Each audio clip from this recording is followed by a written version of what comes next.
You're listening to Advancing Our Church.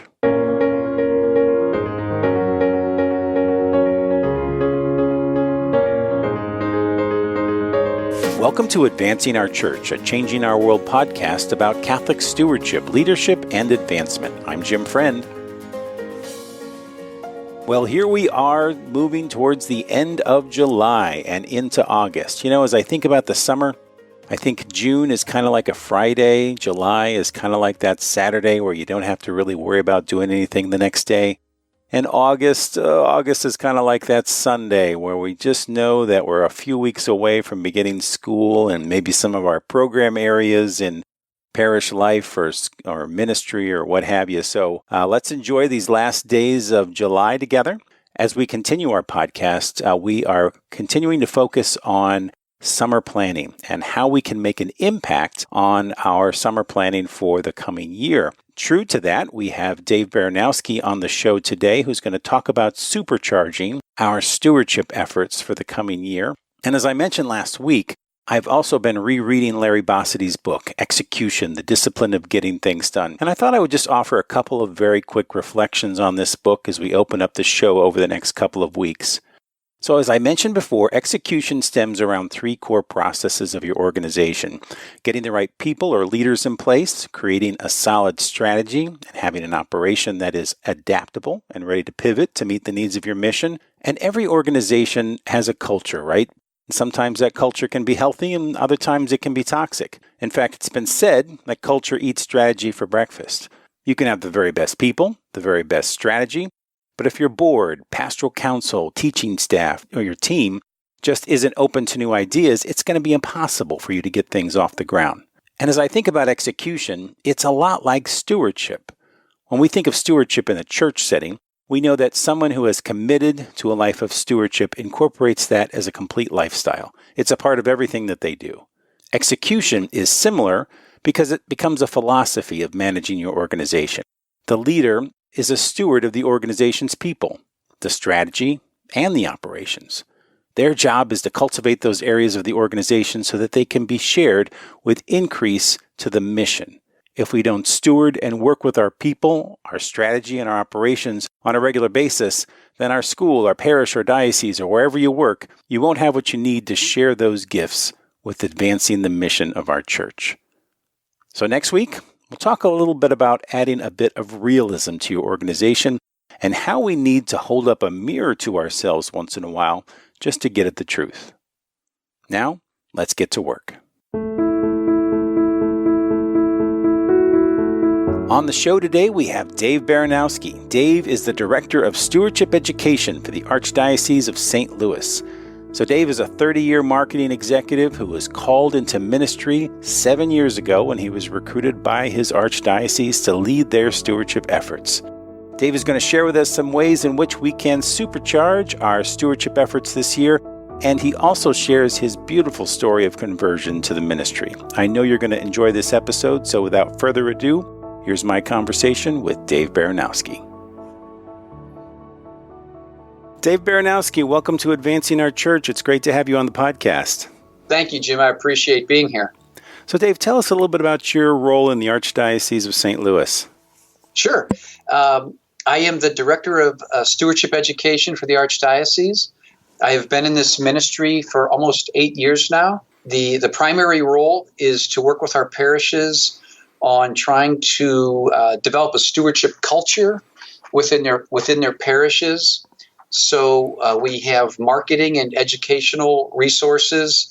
So basically, I spend a lot of time in one-to-one with parishes in trying to help develop stewardship committees. And then under the idea of stewardship, the gifts time, talent, and treasure, we have different tools, techniques, things that can help people, kind of best practices, and we help people put custom stewardship effort within their parish, with the whole point being that we're hopefully transforming lifestyles for people to live a grateful and generous life. That's really the goal. Well, that's wonderful. And I love what you're saying about putting together kind of a custom approach for each parish, because as you know, you've seen one parish.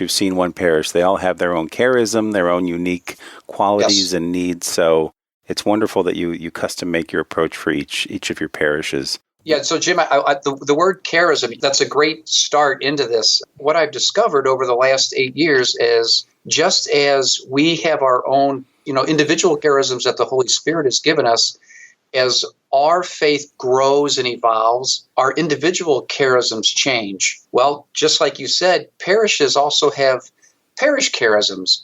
And it's typically the patron saint of the parish. Whatever my parish is named at, that saint's charism is probably prevalent in your parish. And I don't think a lot of people realize this, right? Right. So we really try to focus on that. In St. Louis, there's 178 parishes within our archdiocese. So instead of trying to have all 178 parishes be exactly the same, we're trying to help, first of all, people discover their own individual charism. So what are those gifts that God is calling you to use? And then interdependently, collectively, by using our gifts together, how are we then developing that charism that's present in our parish? Because we're not all called to do the same thing, right? The same way. Sure.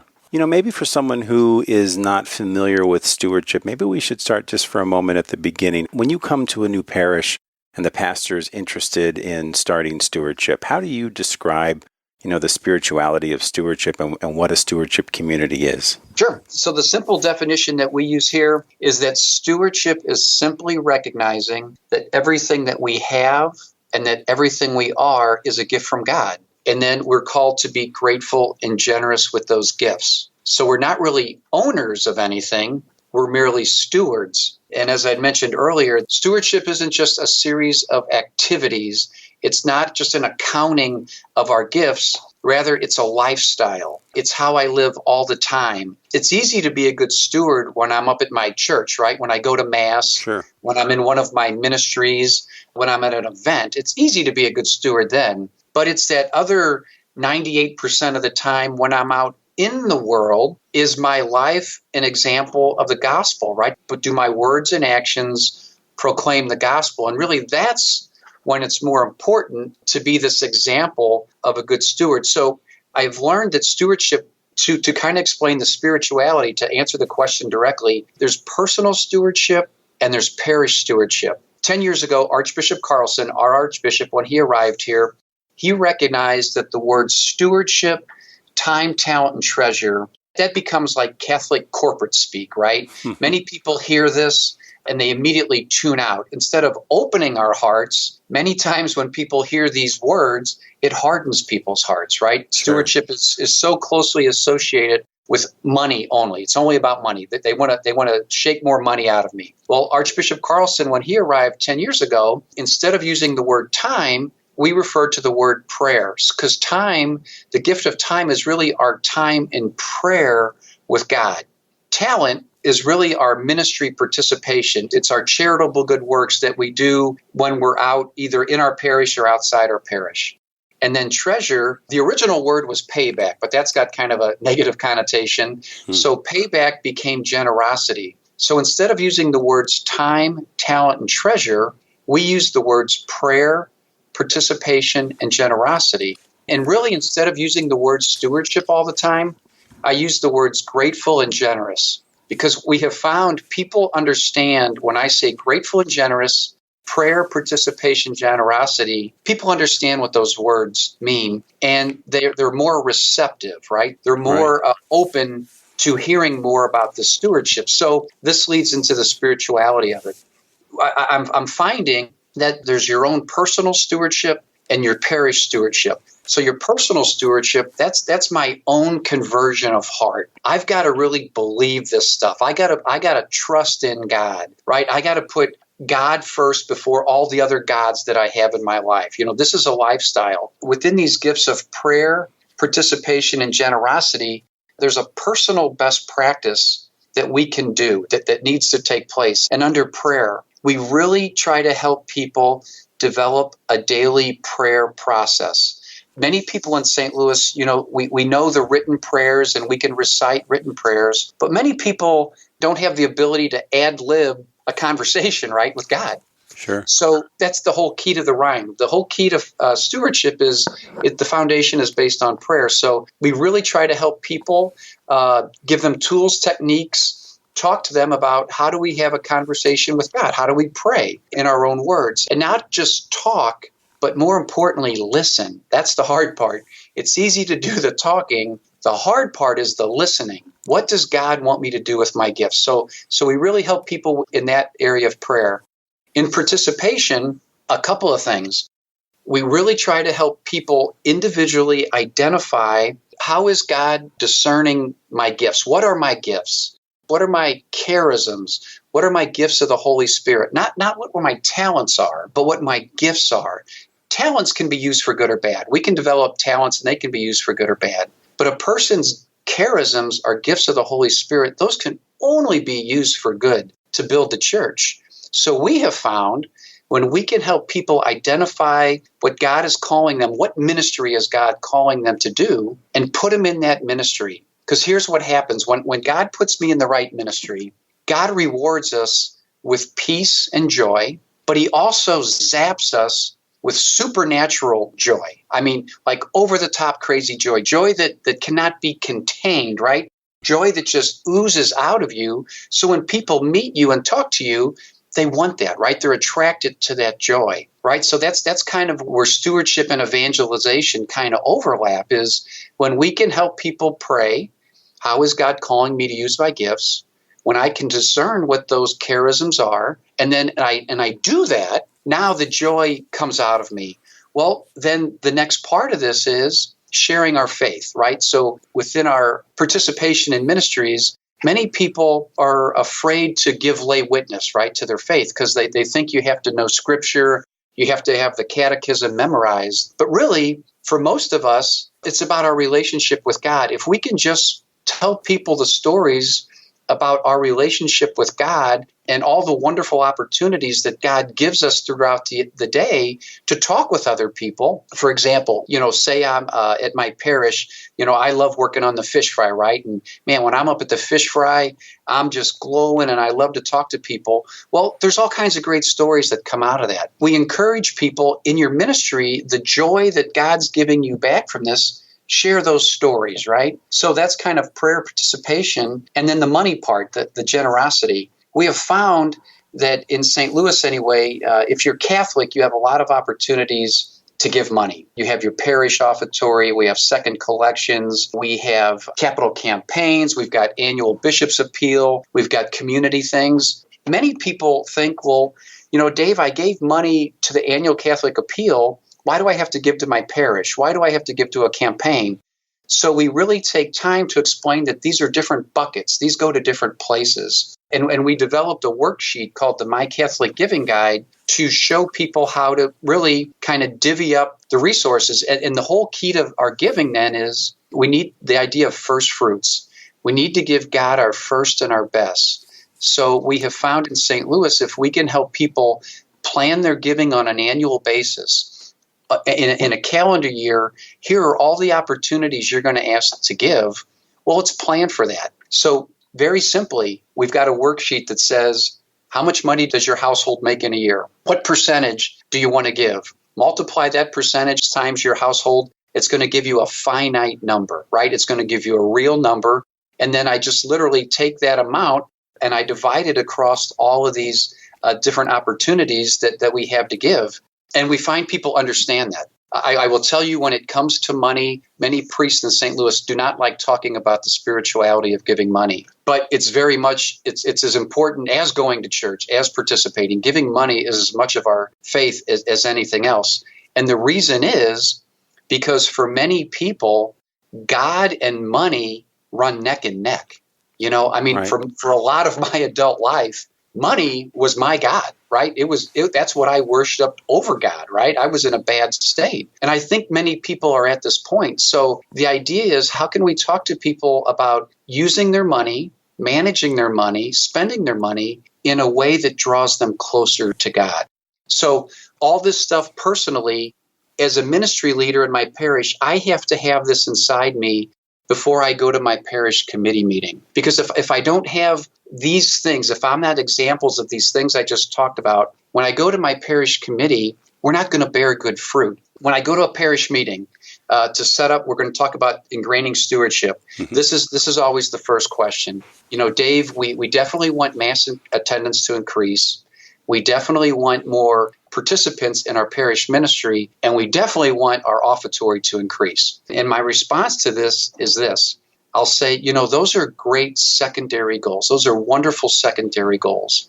But if our primary goal isn't to help individual people transform their life into this idea of gratitude and generosity, and then ultimately transforming our parish community into this lifestyle of generosity and gratitude, we're not going to bear long-term sustainable fruit. And I've seen this happen. I've worked at parishes where they're doing stewardship for the wrong reason. They're doing it because we want to increase numbers. It's not necessarily out of love, right, for our fellow man or for God. We just want to increase numbers.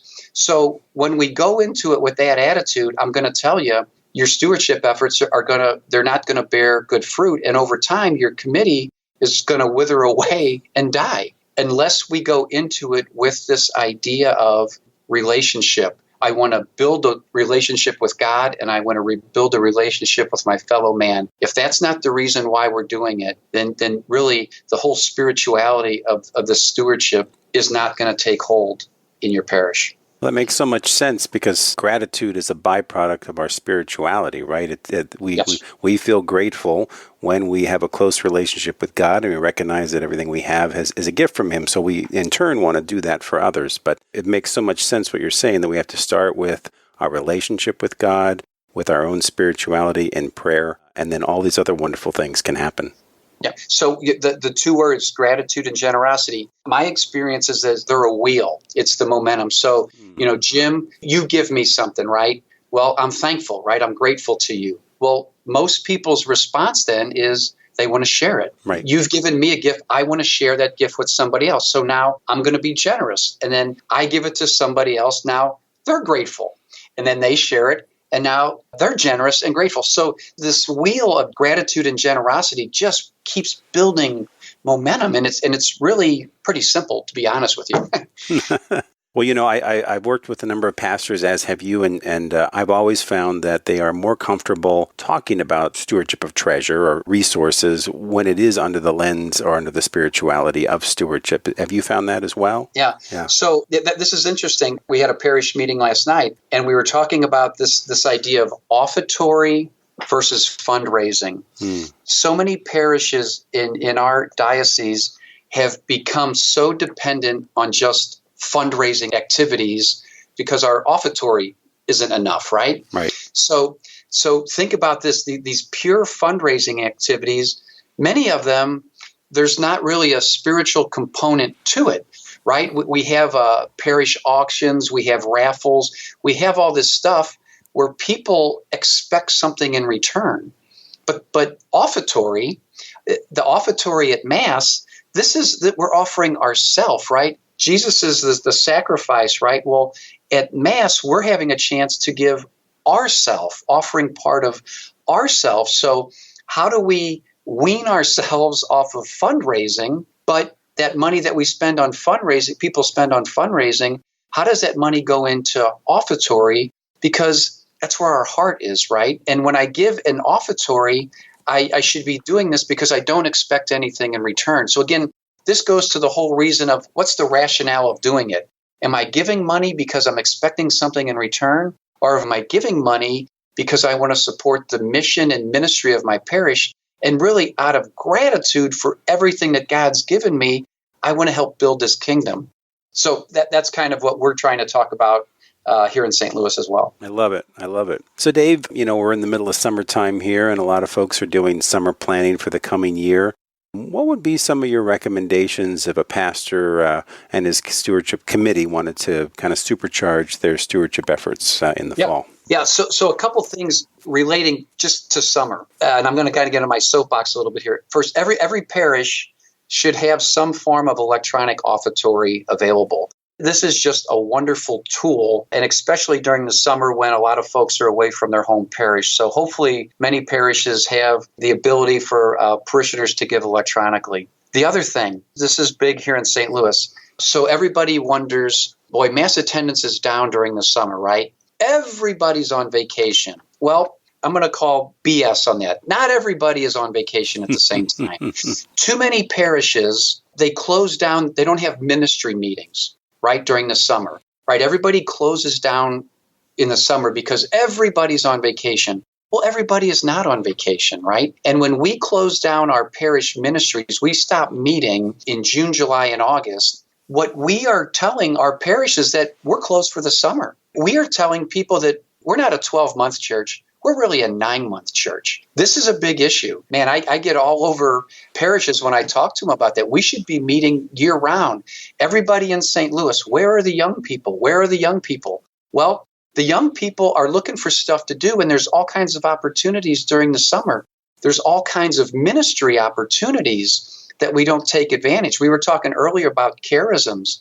Well, just as our charisms grow and change, as our faith grows and change, parish charisms change, right? As the community grows, the people, the housing, all our parishes are changing. Well, most parishes in St. Louis anyway, they still have the same ministries that they had 150 years ago when the parish was founded. Well, many of those ministries have run their course.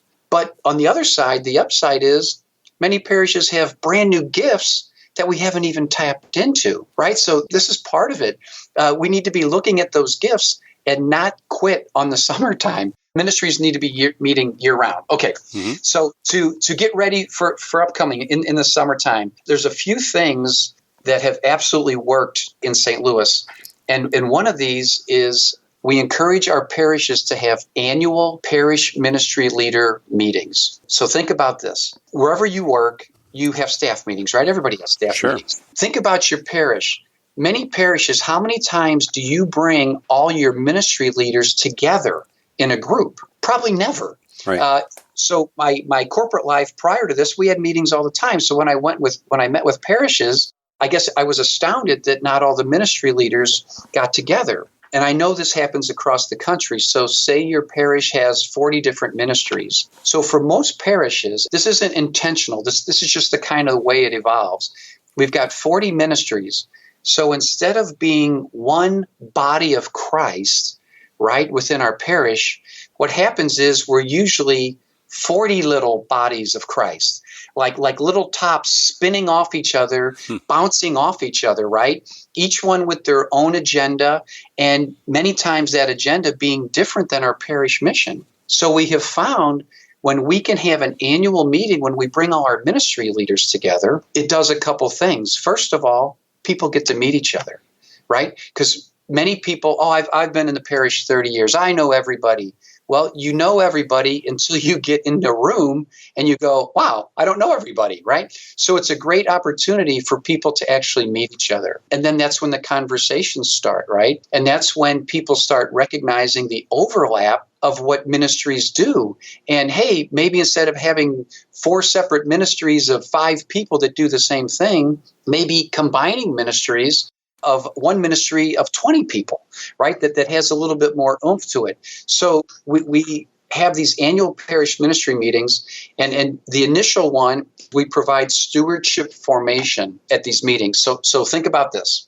In your parish roster, 100% of your parish roster, and this is true for parishes across the United States, about 30% of your parish roster, plus or minus a few percent, attend Mass regularly on a weekly basis and give to the offertory. The next 20% attends Mass sometimes and gives sometimes.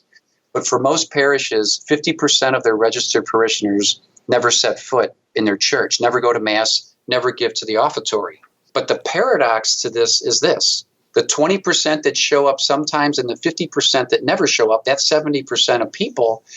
Many of those folks, they're active in a parish ministry.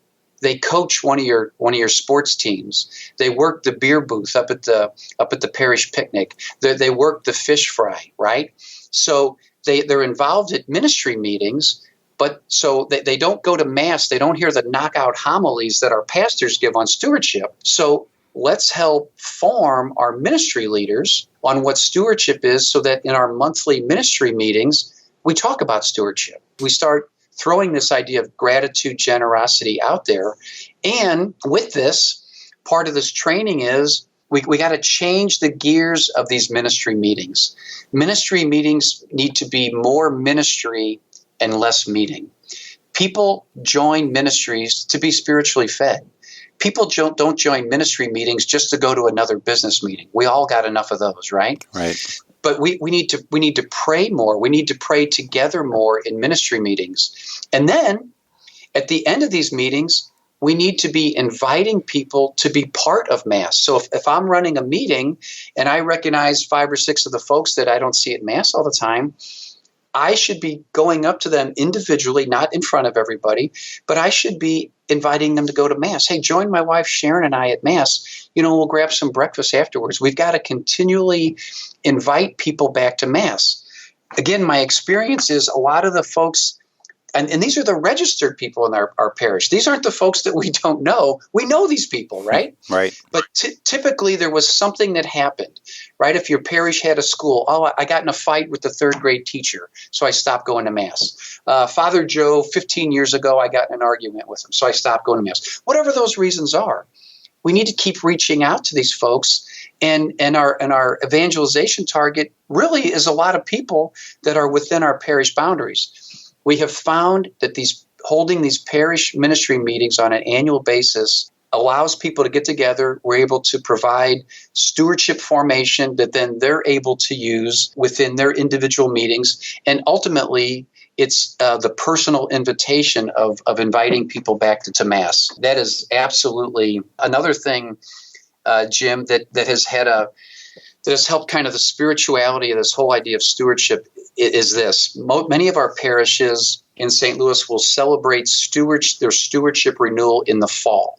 So September, October, November, that time of the year. In St. Louis, the 4th Sunday in September is designated as Stewardship Awareness Sunday. So of the 178 parishes in St. Louis, 140 of them have some level of stewardship going in. Of that 140, about 70 of them celebrate Stewardship Sunday on the 4th Sunday, which is September 22nd this year. And then the other 70, they pick another time within that September through November timeframe that makes sense for them. And this is kind of key with stewardship. Every parish has kind of a natural rhythm to it, right? There's a natural rhythm to each parish. Sure. So the last thing we want to do is just start throwing more stuff, on parishes that people have to do or go at. So all these stewardship activities and events, they should really kind of complement the things that are already going on in your parish, right? So with that, in our diocese, many parishes, when it came to their parish stewardship renewal, when parishes, their pastors are giving homilies on stewardship, they may have lay witness speakers as part of this. They might have ministry fairs to highlight the ministries. Parishes might collect stewardship cards and people re-up kind of on their time, talent, and treasure. Everybody kind of referred to this as Stewardship Commitment Sunday. And I was thinking about this. This was like 5 or 6 years ago. Think of the word commitment, right? When I'm talking about God and commitment, especially with gifts, it sounds like I'm having a transaction with God, right? I'm going to make my commitment with God, right? I'm going to fill out a card and I'm going to turn it in. It's like I'm swiping my credit card with Jesus, right? Well, think of the word covenant, right? Covenant is as old as our religion, right? God has been making covenants with us since the beginning of time. Every Sunday at Mass, we renew our covenant. So we have changed the words. So instead of the words commitment, we talk about renewing our covenant. Because covenant, the word covenant, that invokes sacred and holy, right? Commitment doesn't invoke sacred and holy. Covenant invokes relationship, because that's what covenants were. They were really about relationship. Commitment sounds like a contract. When my contract ends, our relationship ends, right? We have found by simply using more words that reflect sacred and holy, that adds to the spirituality of stewardship within our parishes. So we try not to refer to stewardship programs. So I want to start a stewardship program, a stewardship campaign. We try to avoid those words and we try to use the word lifestyle, because the words campaign commitment, process. All of those words kind of imply a start and an end date, right? Where I'm only going to be in this for a short amount of time. But that's not the goal. The goal is there's a start date, right? But there's never an end date. This thing is just going to keep evolving and going on. So we have found by just kind of changing the words a little bit, it puts more emphasis on the sacredness, the holiness, our path to holiness that we're called to. We also do it in the fall. We really try to promote this as another kind of season of the church, kind of an unofficial season of the church. So if, December 1st is roughly the beginning of our liturgical year. So Advent starts, we go into Christmas, we've got a little bit of ordinary time, we go into Lent, we go into Easter, then we go into more ordinary time. Well, this September, October, November timeframe, now we're at the end of the liturgical year. And this is a great time. Again, this is when crops are harvested, right? We're the first fruits. This is a great opportunity to look back in gratitude for all the things that we've been given over this last liturgical year. But then it's also a great time to look forward to see how, in gratitude for everything God has just given us, what are we going to do going forward, right? In gratitude for God. And then just like all the other parts of the country, many of the 178 parishes in St. Louis, 106 of them have grade schools. So in that August time frame, many of our grade schools start up again. When school starts up, there's another pop of energy and enthusiasm, right, that hits your parish, right? Sure. August, September. So this is another reason why it's a great time for this September time frame for stewardship, because there's a lot of energy and excitement within the parish. So we try to capitalize on this as well. So those are just a couple of, real simple things that we try to get people to kind of think about as they're moving forward with their stewardship initiatives in their parishes. So, Dave, that's wonderful, the language that you use and the word covenant, and it's wonderful that you have so many parishes that get together to do Stewardship Sunday, at least a good majority of them on the same weekend. Tell us a little bit about the logistics of that. So you said some do time and talent, some do treasure. Is there kind of a formula for what Stewardship Sunday looks like? Yeah, we say the word Stewardship Sunday, but in reality, it's more than one day. Stewardship Sunday in St. Louis, it covers about 5 or 6 weeks. So look at it this way. Whatever day you're going to celebrate Stewardship Sunday, that becomes kind of the anchor date. There's several things that happen a couple weeks before Stewardship Sunday, and there's a couple things that happen after Stewardship Sunday. So let me run through that real quick. So say this year, Stewardship Sunday in St. Louis, we're going to celebrate on September 22nd. What we suggest to parishes is a couple weeks before that, announce, communicate kind of the upcoming events over the next 5 or 6 weeks. So just like you go to the movies and you watch the trailers, the coming shows, well, we try to set the stage for the next 5 or 6 weeks, because many people, they don't connect the dots that these weeks are all connected. Not everybody connects the dots, right? We have some type of communication. So however you communicate in your parish, announcements, bulletins, websites, social media, newsletters, emails, phone chains, whatever those are, it would go something like this. Hey, Stewardship Sunday is September 22nd. The week prior to that, everybody will be receiving in the mail the annual stewardship report from our parish. Father's going to send out a pastor letter with some reflections on our own stewardship. And then we'll be including a covenant card for everybody to renew our covenant on Covenant Card Weekend, October 13th. The week of September 14th, Father will talk about some of the highlights from the stewardship report that you'll receive. On the 22nd, we're going to hear wonderful homilies on stewardship as it relates to the gospel readings that week. The following week, the 29th, Joe and Sally from the parish are going to come up at each Mass, and they're going to talk about their own personal stewardship witness for about 5 minutes at each of the Masses. You're going to hear their own wonderful story. The following week, October the 5th, we're going to have a ministry fair out in the parking lot. All the different parish ministries will be available, and you'll have an opportunity to learn more about them. And then the week of October 12th is Stewardship Covenant Sunday.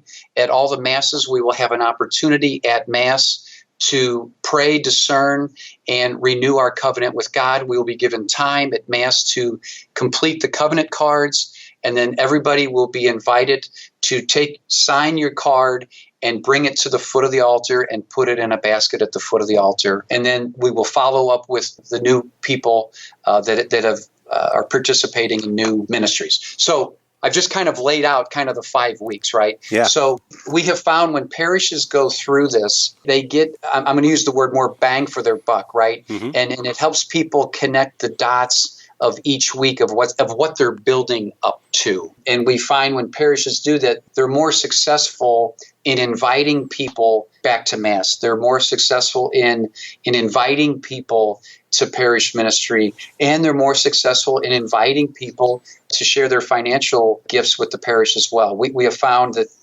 that little summary that I gave you is kind of in a quick nutshell, Stewardship Sunday, which covers, like I said, 5 or 6 weeks. Perfect. One of the key words that you used, Dave, is follow-up. I have found in my career, I signed up for this, but nobody ever called me. Do you spend a little time with your stewardship committees on follow-up?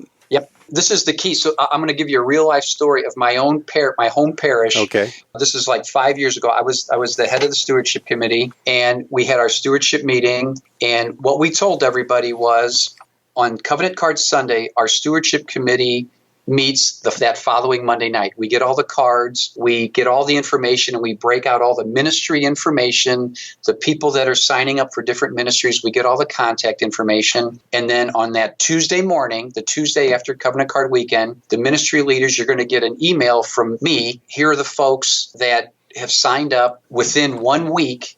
We would like you to welcome, explain, and invite, right, to meetings. So we do this. And then what the ministry leaders would do is after they would call, they would send me a note back saying, I contacted everybody. And if people didn't check back with me within a week later, I was calling the people that, haven't called them. And I mean, literally all over them. So we have our annual parish ministry leader meeting. So this was in October of whatever year. The following March, we have our annual ministry meeting, and we're talking about the follow-up and all this stuff. And we have a lot of volunteers. The lady that runs our fish fry, she said, Dave, I just want to comment. We had 23 people volunteer for fish fry. All 23 of those people showed up, every one of them. And we're like, wow, that's fantastic. That's impressive. Right, fantastic. Well, then the lady that was running our parish picnic says to me, she said, well, you know what? I had the opposite experience. We had 17 people that volunteered to work the parish picnic, but only 2 of them showed up. And I said, okay. I said, let me ask you a question. And I'm not going to use the real names, but sure. Mary, who did the fish fry, I said, Mary, when you received the names, when did you contact them? And she said, Dave, I got the names on Tuesday. By that Thursday, I had contacted 23 people. And the first thing they said to me was your point. Wow, I just signed up for this, and you're already contacting me. You must really think that this is important, right? You value me, right? This is what people said to her. Wow. They all signed up. Now the fish fries. This is October. The fish fries didn't happen until February, right? So the lady that ran the parish picnic, our parish picnic is the last week of May. So I said I'll call her Sally. I said, Sally, when did you call your folks? Well, she called them May 1st. So they signed up October 15th. She didn't call them until May 1st. Half of them forgot they even signed up. Wow. And I said, so, I mean, I literally had a real life experience. Yeah. It works. I mean, people think, follow up. People will not believe if you follow up within a week when they sign up from something, they will be over the top, filled with joy that you value them being part of this. It absolutely works. Great example. Dave, tell us a little bit about your background. You weren't always in the world of stewardship. Okay, sure. Yeah. In St. Louis here, we have Anheuser-Busch, makers of Budweiser. So I worked for Anheuser-Busch for 30 years. I was in the corporate world for 30 years. I was in marketing for 30 years. If you're a kid growing up in St. Louis, everybody wants to work for the brewery. So, I mean, I was fortunate as heck to work for the brewery. The brewery then, back in 2008, Anheuser-Busch was bought out by a company called InBev. When InBev took over, that's kind of when my faith conversion was my mom died back in 2004. Several years after my mom's death, I missed my mom tremendously. And I went back to my parish priest, and I was a so-so Catholic, right? And I went on a retreat, and I saw the light, right? I had a St. Paul moment. Well, anyway, I'm questioning. So I was in marketing, and I was in charge of the department that designed all the beer packaging. So, this is my big contribution to life. I'm going to design beer packaging. Well, through that process, I decided to take the early retirement that was being offered. And then we have a paper, the Catholic newspaper here, the St. Louis Review, has want ads. So I'll never forget it. I'm in my kitchen with my wife, Sharon. And again, I'm not greatest Catholic of all time here by any stretch of the imagination.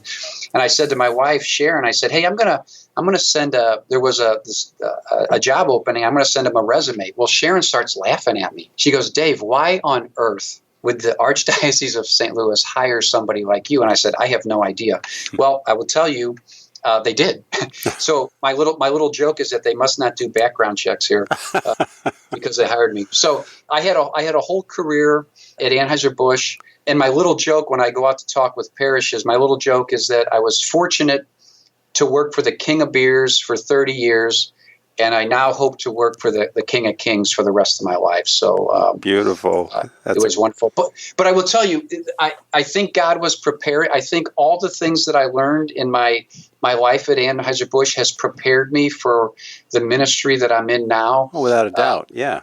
I like yourself too. A lot of people that I meet, and I'm just making a comment about myself, but many people that I work with at the Archdiocese, ministry has been their whole life. Right. Well, there's a whole different world out there, right? And I think this combination of kind of real world experience and faith, many of our parishes, we need more lay people, right, that have this corporate administrative, this is the call. We need more of those people to step forward to help our pastors run the parish, not necessarily be the spiritual leader, right, but to help the administration and running the parish. So I think that's another thing that my background in running large departments and managing, multi-billion.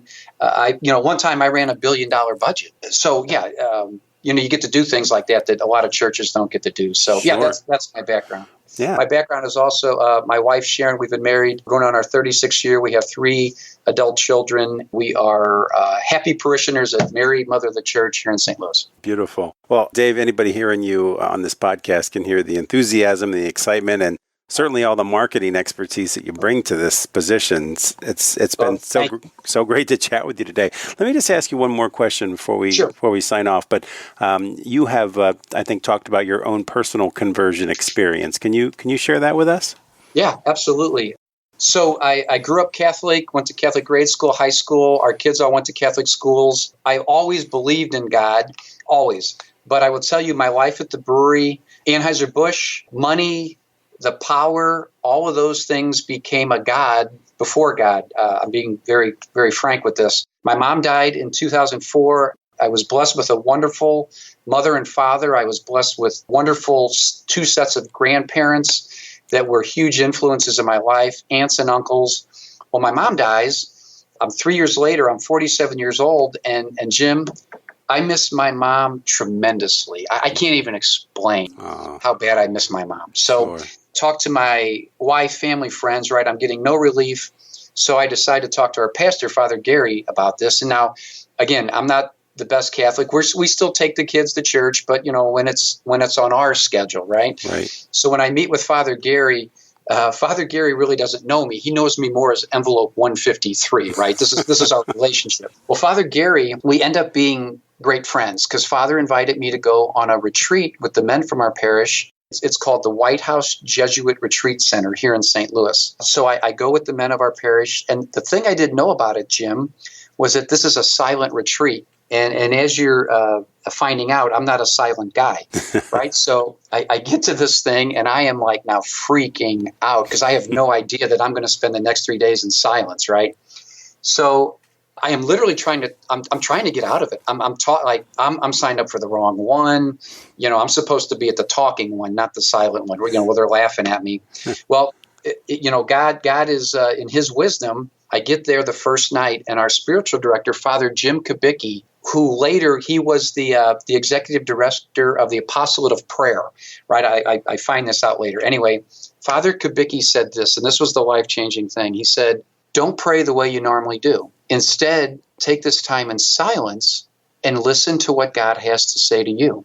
And Jim, that hit me like a ton of bricks. I'm sitting there thinking, going, okay, I'm 47 years old. I have never once in my life asked God what he wants me to do.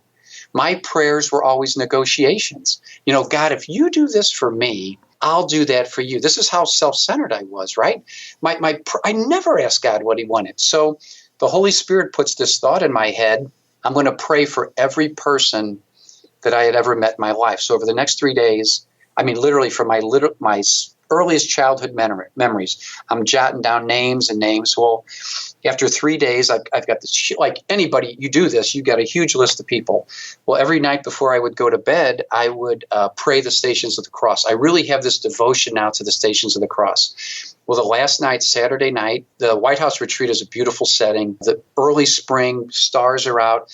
Well, I come to the 12th station where Jesus is crucified, and the crucifix is up on a hill, and above it are the billions of stars, right? It's a beautiful, clear night. And I'm looking at the crucifix.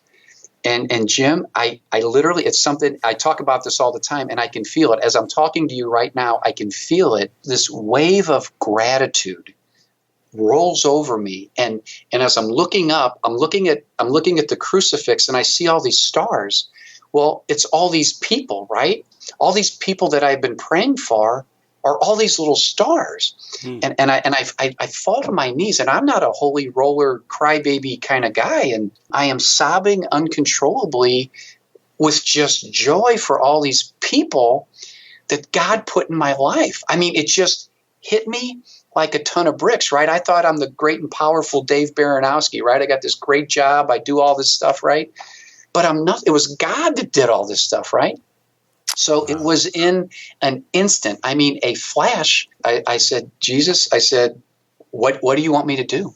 It was at that exact moment that I decided that I want to get to heaven, and I want to take as many people with me as I can. And that started why I'm talking to you today. Wow. That feeling, I can still feel it. I that was the day I met Jesus. That was the day I started a relationship with God, and I knew about God, right? I knew about him, but I never had a relationship, and starting that relationship was life altering for me in so many ways, and it's helped me not only my relationship with God, but it's helped me with my relationship with my wife, with my adult children, my friends. It has been absolutely transformative for me, and I thank God that Father Gary asked me to go to the White House retreat. Wow, Dave, that's probably one of the best stories I've heard on this podcast so far. What a great way to end. And because you let him in, God has allowed you to transform, I'm sure, so many lives in the Archdiocese of St. Louis and all the other places that you've touched through your public speaking, through ICSC and other conferences that you've done. It's been a real blessing to have you on the show today, Dave. Jim, thank you, and I look forward to our continuing, collaboration and working together in the future as well. Yeah, absolutely. I'd love to have you back. You've just been a real inspiration for us, and I'm sure that the folks who are listening today will get so much out of your experience and your words of wisdom. But thank you so much, especially for sharing that personal story. That was very touching. You're welcome. I appreciate it. Thank you, Jim. Thanks so much. God bless. God bless.